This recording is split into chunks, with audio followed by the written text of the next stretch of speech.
trillions of dollars vanished from the stock market overnight.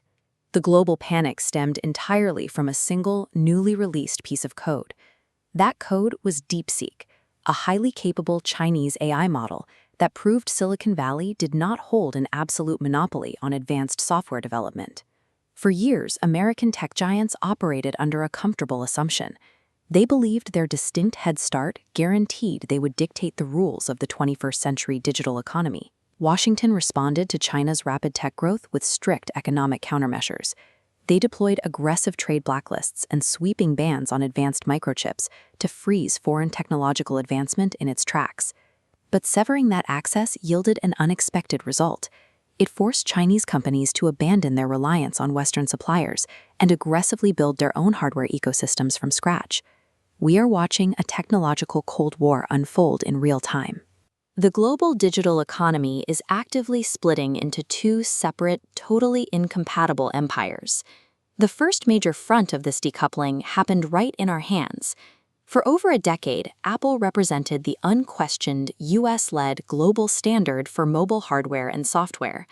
Then the US government moved to cripple China's primary hardware manufacturer, Huawei, systematically cutting off their access to critical American-made silicon and the entire Google Android ecosystem.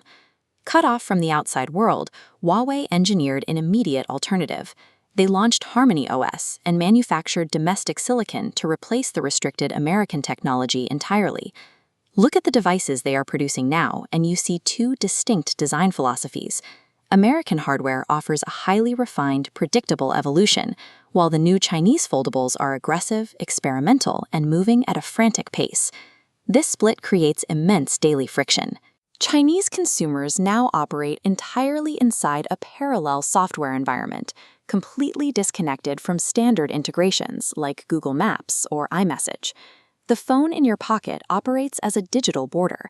It represents a world actively dividing into two completely isolated technological realities. That exact same division is now playing out on the global highway. Electric vehicles are the high-stakes successor to the smartphone hardware wars. Tesla stands as the standard-bearer for American innovation. Their cars rely on a minimalist aesthetic, operating essentially as an iPad on four wheels, with highly streamlined software. The Chinese counterpunch comes from massive domestic brands like BYD. They are rapidly outselling US rivals globally by offering an enormous variety of models at significantly lower price points. State-backed manufacturers are also aggressively targeting the high-end buyer. They are building plush, whisper-quiet interiors that focus on raw, physical comfort and luxury rather than software features alone.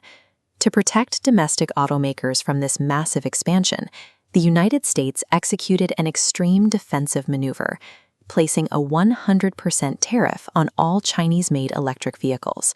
If a Chinese EV has a substantially lower base production cost, the US government steps in, slapping a massive penalty on top. That extra cost acts as a literal wall, physically blocking highly competitive products from reaching the American consumer. The EV race proves that commercial survival heavily relies on manipulating geopolitical trade barriers rather than simply building a better machine. Is this panic over Chinese market dominance actually a new phenomenon? We saw a remarkably similar fear in the 1980s, when Japanese technology seemed poised to overtake the United States. Back then, companies like Sony and Toshiba dominated American living rooms, manufacturing superior televisions, electronics, and microchips. But Japan's massive economic surge eventually hit a wall of domestic stagnation. That pause gave American tech giants the breathing room they needed to reclaim their global monopoly for the next several decades.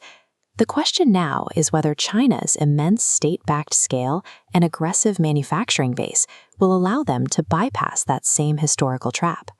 The battle lines are already being drawn for the next leaps in infrastructure.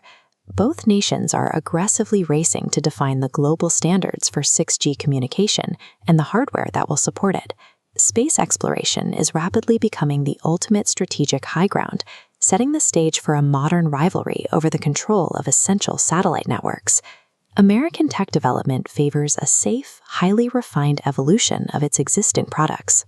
Chinese technology, born out of necessity and intense restrictions, relies on aggressive, sometimes chaotic reinvention. The era of an undisputed American tech monopoly has ended. The global economy is splitting cleanly into two distinct, highly competitive digital futures.